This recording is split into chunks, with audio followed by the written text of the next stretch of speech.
Welcome to Popternative, where we dive into topical discussions from the worlds of pop culture, social media, and sports. Here is your host, Peter Remoliotis, aka PD Beats.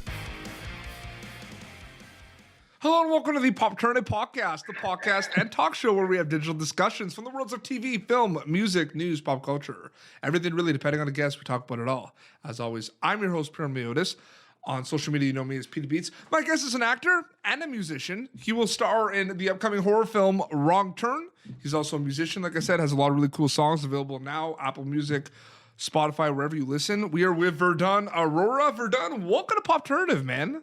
Hi, thank you so much for having me. I'm excited to talk to you because it's kind of like a tale of two interviews, right? We got some film stuff we got to talk about, and we got some tunage to talk about. Correct.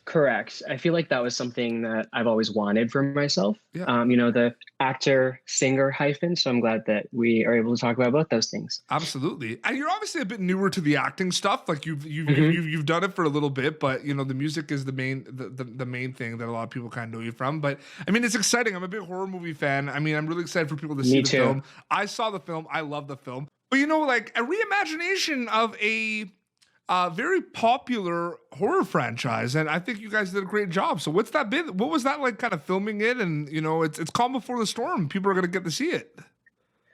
Oh my gosh, I know. So yeah, you're right. It is an iconic franchise, and I remember when I auditioned for it. Actually, I got the sides for it, and it definitely felt different, even just from the sides.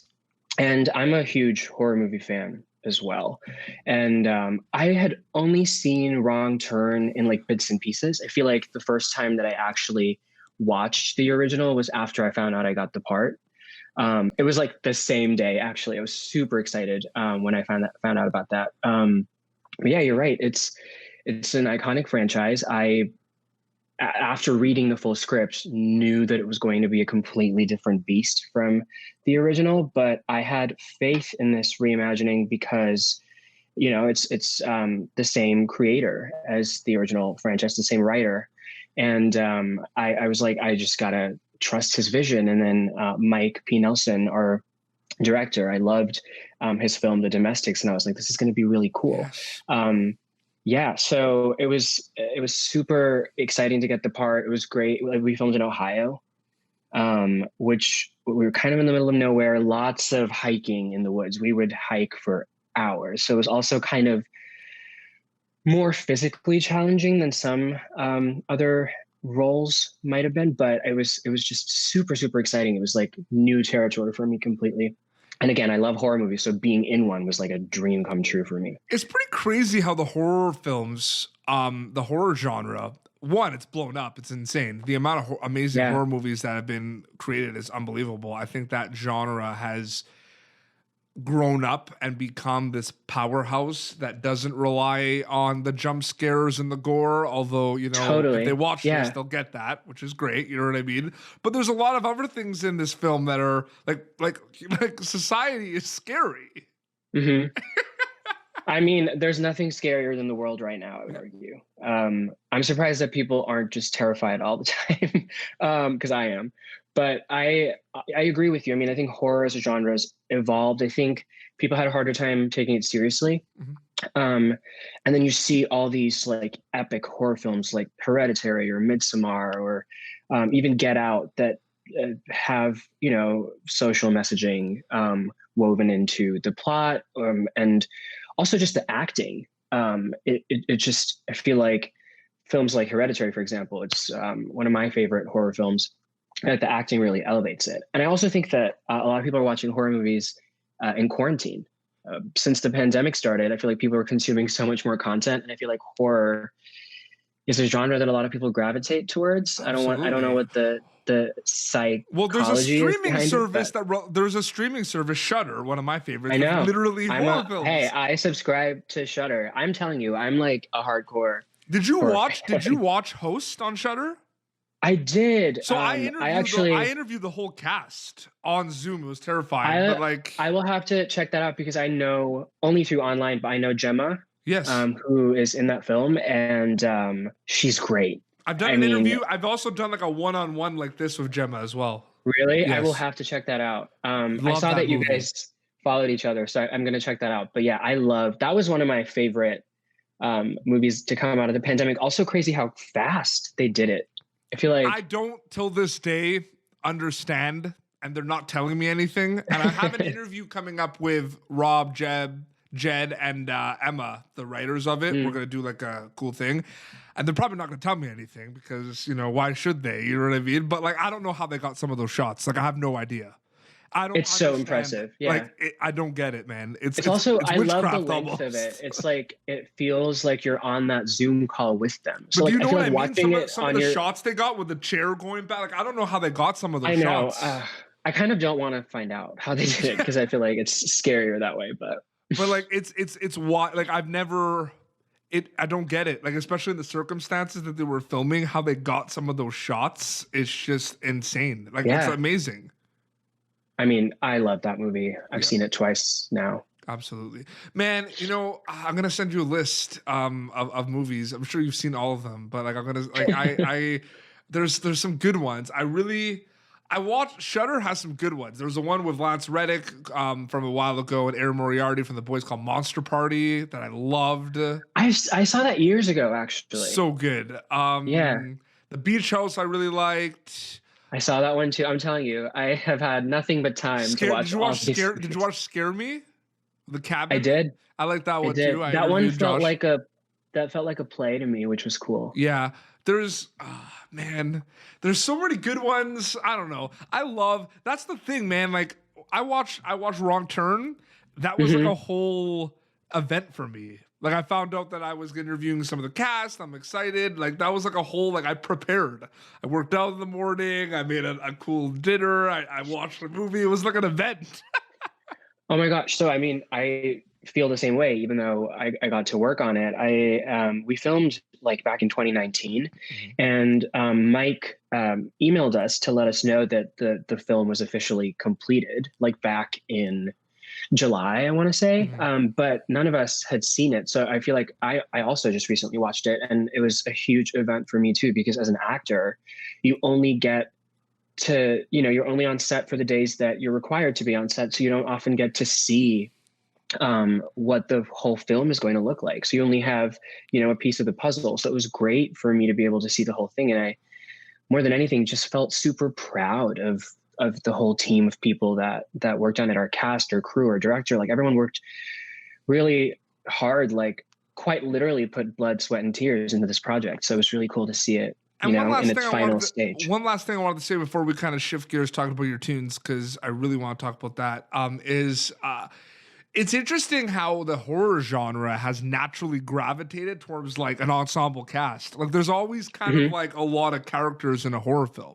Like there's the Yeah. six of you that go for the hike. You know what I mean? Like I find that that's not kind of brought up a lot, right? Like there's always like a lot of people. Like when we watch horror movies, Verdun, there's always like 4 or 5 people that you think about. Like it's always an ensemble cast if you think about it. Yeah. So what was cool about our film too is like our ensemble cast of, these kids who are going hiking. It's not super stereotypical. Like I feel like a lot of horror movies are predominantly white, predominantly straight. I feel like our group of friends in the film was diverse. And that's something that really drew me to the project as well. Like, as a queer person of color, queer actor of color, it was really cool to be able to play a character like that, because those opportunities, especially in this genre, are so hard to come by. Mhm. No, absolutely. No, Yeah. I loved it. They're gonna be able to check it out pretty soon, and it's gonna be Yes. great. And they're gonna check it out. It is a wild ride. It Like is. edge of your seat, And it like can we just say action packed. can we just give a shout out to the cinematographers for done? Like it looks amazing. Oh my gosh, Nick, yes, the cinematography is one of my favorite parts. And the score, the Yeah. music, I feel like is so good. And it just looks beautiful. Has it hit you yet that you've been in this movie? No, it hasn't Will hit me you? yet.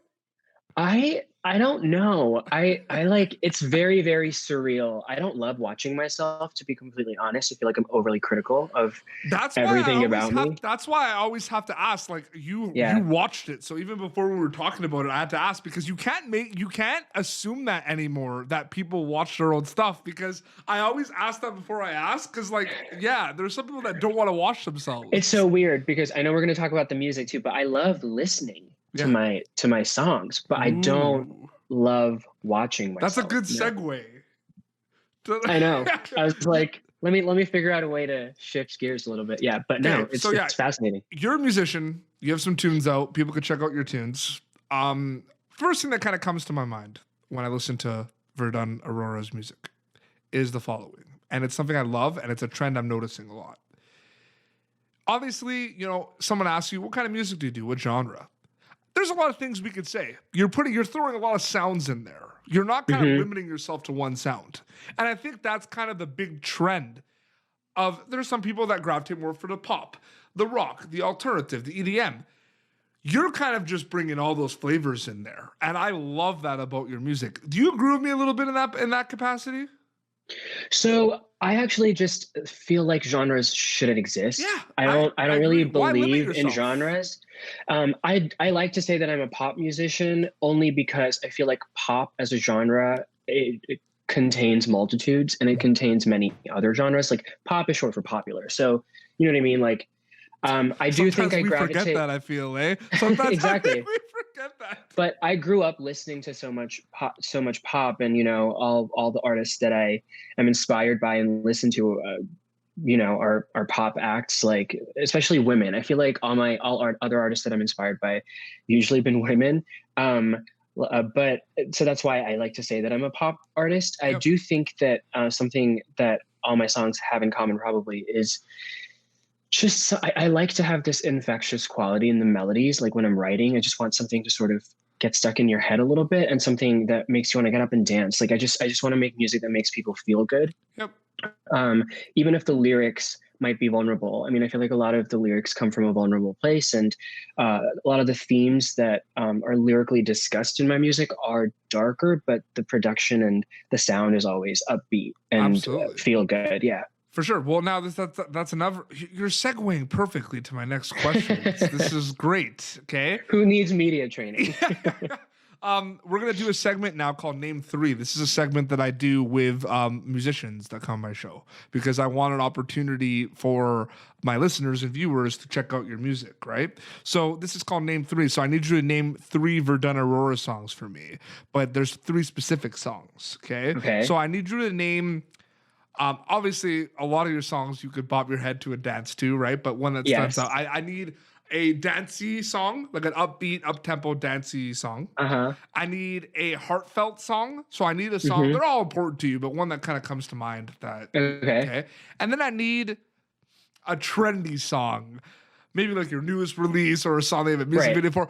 A lot of people are very lazy with that one. And they're like, I'm just going to say this song because we got a music video for it. You know what's funny? That I'm usually terrible at stuff like this. Like I cannot pick a favorite color. I cannot pick a favorite movie. I'm terrible at like narrowing things down to some short lists. However, you asking me this, I immediately have like 3 songs that I can name off the top of my head. Upbeat, heartfelt, trendy. Name 3 with Vardaan Arora. Go for it. Cool. Upbeat, I would say Feel Good Song. Like the title of the song is Feel Good Song, which is pretty self-explanatory. Yep. Heartfelt is actually I have a song called Heartbreak on the Dance Floor. They're relating. I know. This is perfect. And then trendy, I would say, is I put out a cover of Selena Gomez's song Rare, but I put my own spin on it. It's just sort of like 80s inspired synth pop moment. And I recently found out that it's been gaining some traction on Spotify. So I would say that that's trendy, right? Absolutely. Just like, I feel like it could be big on like TikTok or something. It's just like one of those songs. Are you a big karaoke guy? Yes, but I don't like to perform when I do karaoke. When I'm doing karaoke, it's more like me drunkenly singing along to a song. You know what I mean? There's a lot of things about the pandemic that I miss, but that's one thing I miss. Like I miss going to karaoke with my friends. I have my top, like I have it down, like my top 5 like karaoke songs. Like I know what they are. Really? Yes, I literally know them.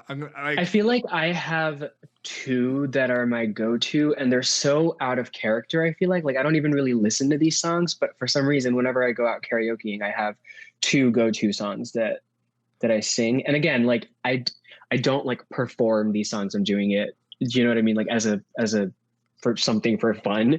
Not that performance isn't fun, but you know what I mean. But there's like, yeah, there's 5. I mean, like, and please, like, when I tell you my list, like share on top of your head really good ones you like doing. But like for me, like I love "Living on a Prayer" by Bon Jovi is like the ultimate karaoke song. I love that's a fun one. That's a good one. "Since You've Been Gone" by Kelly Clarkson is one of my go-tos. I could not hit those notes. I feel like, but yeah, that is a great one. A little old school, "Africa" by Toto is another really good one. Okay. And then Blink 182 is just just like all the small things. Anything from that era makes for great karaoke because it's the perfect amount of nostalgia. And a one-hit wonder. Thrown in. Do you remember Chumbawamba, Tum Tumping? Do you remember that song? I get knocked down, but I get up again. Of course. Okay, yes. That's one of those songs that I guess I just didn't know the title to, but everyone, knows that song. That one for karaoke when you're with 5 people is the best because if you go back and listen to that song, and there's different parts. There's like falsetto parts. There's like rap parts. So everyone does a different part. Everyone can have their little section. That sounds.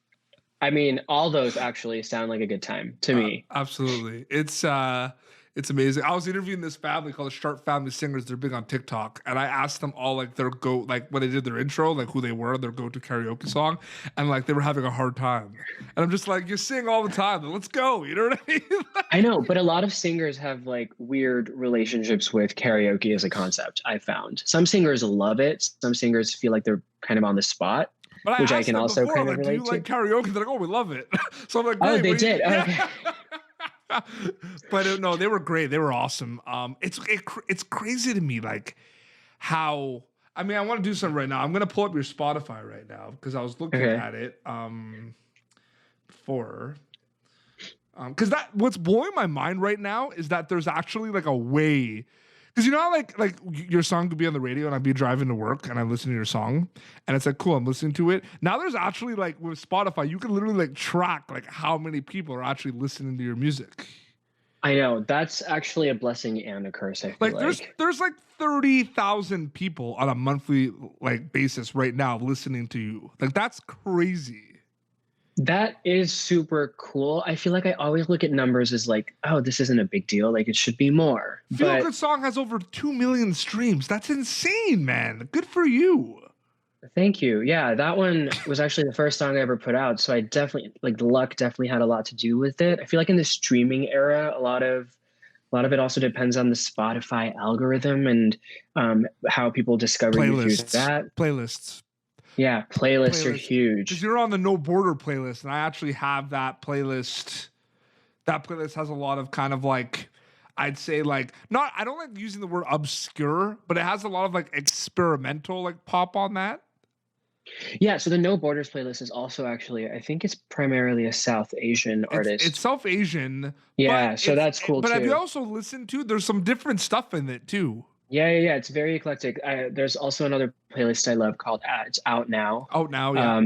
Yeah, that one has a lot of queer artists, which is really cool too. But again, across all genres. Yeah, playlists are huge. That's how so many artists are, discovered by new listeners, and it can totally make or break. But do you think it's the pandemic? But I just think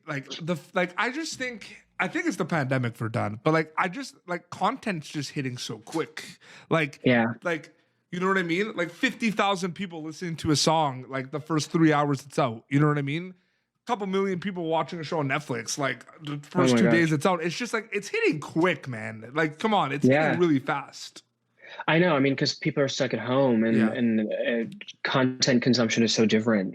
It has been so different since the pandemic hit. But with music, I feel like it's also taken a hit in some ways. I feel like a lot of people listen to music to and from work. Yep. A lot of people listen to music at the gym. And I feel like a lot of those things were taken away from people's daily routines. So the way in which they consume music has changed. Even for me, I feel like there was a phase where I was listening to a lot of music all the time. And then there was a phase where I was kind of burnt out and just took a break from listening to music, which is so out of character for me. But I feel like people were just trying to figure out how content consumption fits into this brand new crazy schedule that they have. It's wild, man. Yeah. No, it's crazy. But Vardaan, thank you so much for coming on Popternative, man. This was awesome. Thank you so much for having me. This was really fun. Yeah.